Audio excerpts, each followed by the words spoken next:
Got a great guest in studio who we haven't talked with in a while, it seems like. Kathy Geist from Mason Transit. Hello. Good morning. Good morning. I'm a great guest. Awesome. Thank you. I was actually talking about the next guest that we...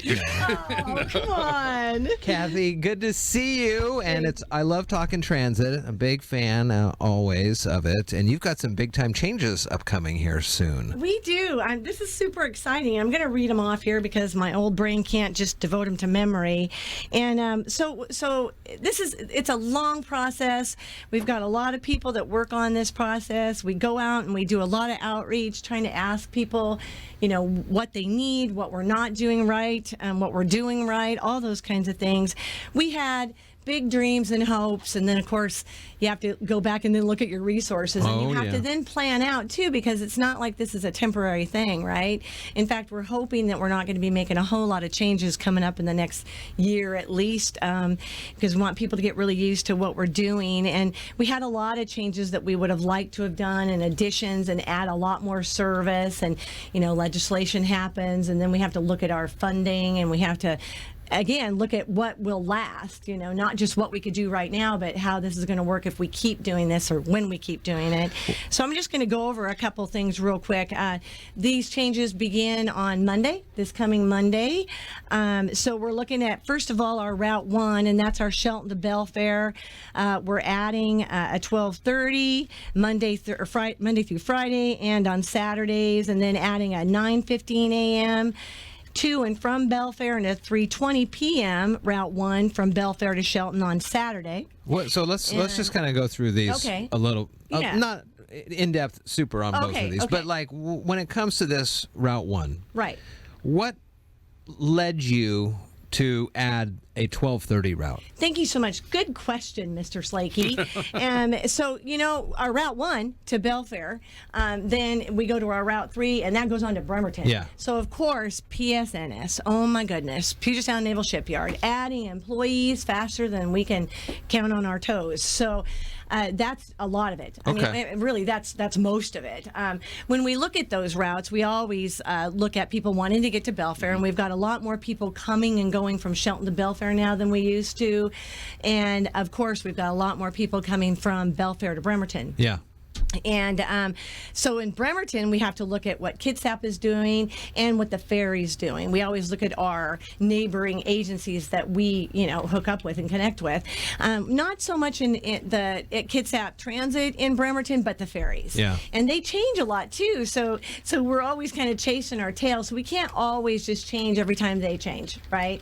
But that's mostly for those routes. It's the Puget Sound Naval Shipyard and what's going to work for them. So that's the second shift of the day or something? Do they work in those types of They work all kinds of crazy stuff, and you wouldn't believe how many people are moving here and working there, and they even go further out to Bangor and Keyport, and that's a big conundrum for all of us, for Kitsap and us, because Kitsap doesn't have a whole lot going out there. They have one worker or maybe two worker driver buses. We also have our worker driver buses coming from Mason County into PSNS, and anybody can ride those worker driver buses. Go on our website, just Google MasonTransit.org, and you can see our worker driver routes. With four of those. Well, we see that one at what time? About 5:15, 5:20ish. Each weekday morning, right at Railroad and 7th that comes around and picks up a couple They pick folks. up in several areas of Mason County and go into Bremerton. And again, you don't have to work for Puget Sound Naval Shipyard to ride one of those buses. Oh, I always wondered that. You don't have to. So go on our website and look at all the different areas that they pick up at and the different times. Again, PSNS has a lot of different shifts. They also change shifts on people a lot, because I get those calls. My shift just changed. I'm looking for a ride. What's happening that I can see in talking to people is that they look at Kitsap and the housing and the expense and that kind of thing, and they're choosing Mason. So it's really exciting talking to especially some of the younger families that are moving here and going, I can get a lot more house here than I can there for the money. And they love the atmosphere, and they can live out rurally, and they love that. So that's the biggest driver there. Okay. Our Route 4, we're eliminating the hub in Belfair. because we're really feeding that with our dial-a-ride, and that's sort of our on-demand service. So we won't be picking up there, but we're adding more coverage for that out in Belfair. And then our Route 5, we're not doing a lot of routing changes. We adjusted the times. It's going to start at the TCC at 02 after the hour. And then they used to do that, and then the new departures will be at the 30 after the hour. By changing that departure time, riders looking to go to Shelton Outfitters or wherever up there, up on the south side of town, that's where our bus stop is at. We'll have every 30-minute service up to that part of town. Okay. It's from the TCC. Our Route 6 and 26 is super exciting. We're adding times to that. We're adding more service. That's to Olympia.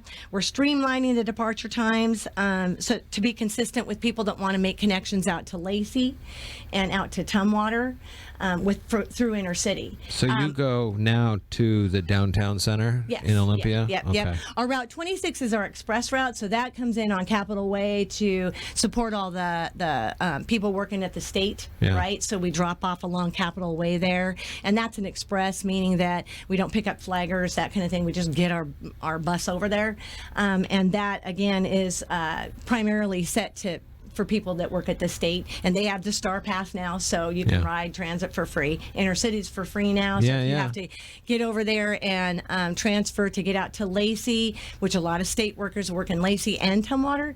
So we fixed them to work better with Intercity. They changed their routes last year, or a few months ago actually, last year, and so we had to adjust those so that we can everybody can make those connections going and coming back to Shelton. On our Route 7, again, we changed the times to improve the connections times. And due to the Route 5 times to improve services, Route 7 departure times will change on the hour, 0 after the hour rather than 30 after.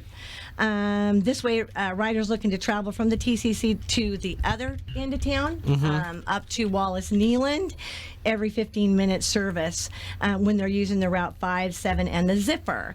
The Zipper is super exciting. So the Zipper is one that we put on last year. It was a new route, and we went out to everybody and started asking everybody what we should name it. The Zipper 1, and we don't even want to know the jokes that we got after that, though. So it's a family show. Sure. So I won't even tell you the phone calls we got after we put the Zipper on. It was hilarious. And but we're expanding service. We were 10:15 a.m. to 3:45 p.m. and now Monday through Friday, and now we're 8:15 a.m. to 5:15 a.m. It means that from 8:15 a.m. to 5:15 p.m., riders will have every 15-minute service from downtown up to the Wallace Neeland area. That's exciting when, it's such a leap of faith to add a route, because you see people that would probably take it, and you kind of are always wondering, how many riders are we really going to get with this thing? But this has seemed to me like it's been a huge success, even more than you probably anticipated. Oh yeah. We were stunned really to see. I mean, we kind of could see it because we knew how the other two routes, the 5 and the 7, how busy they were. Yeah. And we thought that it would work really well, but people have really clung on to it, and they really like it. So that's really exciting to see. I'm heading over to Steamboat Island this evening. They're having their annual community meeting, the Steamboat Island community there. We realized when we put on our X routes that we go into Steamboat Island. It's actually outside of our benefit area, but Intercity Transit doesn't go out to Steamboat Island. So they're kind of in this lost land, right, in between us and Olympia. And I had gone to an event at the state for state workers, and a few guys walked up to me right after the Star Pass thing came out, and they were joking, and they said, "Oh, hey, we live at Steamboat Island, and public transit hates us." And I said, "What? No, I don't. I don't hate anybody." And they said, "Well, the thing is that we have no opportunity to get to Olympia before 8 o'clock. Sure. So we can't use our Star Pass that we just got, right?" And so we looked at that and we went, "Oh my goodness.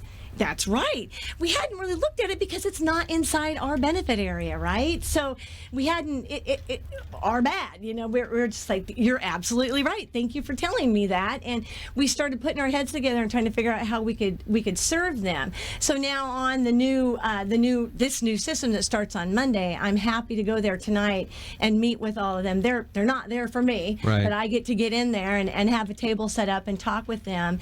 And they can now call in to get picked up, and we'll divert or deviate back into Steamboat Island and pick them up and drop them off. Where do you do that? You take that exit? Yep, we take that first exit.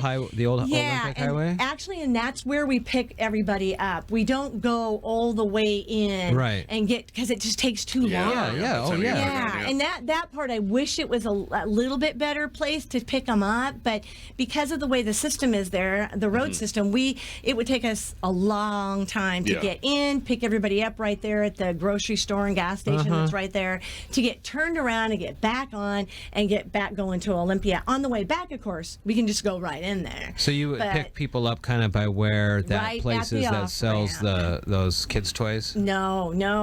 Where we pick them, basically right there where you come right off at the I guess it's the off ramp, right at the top of the off ramp, right there. There's just an area there. It's better than nothing. Exactly. Yeah. And I'm hoping that I can really explain that to the folks over there. It's not ideal, but it's really the best we can do.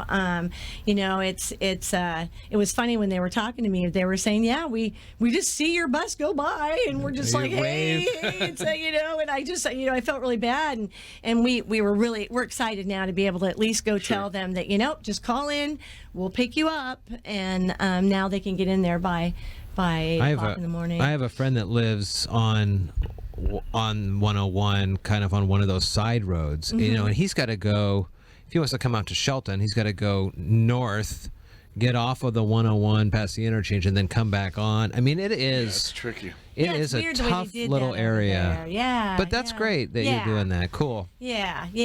Like I say, they were kind of in a no man's land out there, and we're just going by, and and in my... Personally, I think about it, and I think, people, they pay their taxes. They want government services. Most people don't sit around and think about which part of government service is supposed to be feeding me? Where did my money go? And they're the ones that are supposed to be bringing service to me. And this is just the most efficient way. You should tell Inner City to get a route on Madrona. Yeah, I think Inner City will be expanding. I mean, I certainly don't know that, but you would think all of us keep growing the more the need comes. I mean, but there's a lot of areas in Thurston County that Inner City doesn't go to. And I was thinking about that the other day, and I was thinking, I wonder if that's where the whole Inner City started. If they started, I was actually going to look into it. Maybe you know more about that history over there than I do. But maybe they really started probably really small in inner city areas, and just have been expanding. I can call my dad right now if you want me to. And ask him. It's just interesting. I'm gonna look into that because I bet you that's how it all started. And the further out they go, they just went fare free. Yeah. So now for all of our folks here to travel from here to there and all over the place, it's gotten a lot less expensive. I mean, it's not expensive either way. Yeah. So very cool. Yeah. Well, Kathy, always good to talk with you. Thank you. And we will check in. Did you have a question for Kathy or no? No. You're looking at me. Are you sure? Because I can answer it. He was asking me where the hook was, I think. It's 8:30 at iFiber1. We'll put this up online so people are able to see that again, and we'll make sure that we get the links. And our schedules are online right now. Okay. Yeah. Cool. All right, Kathy, good to see you. Thank you.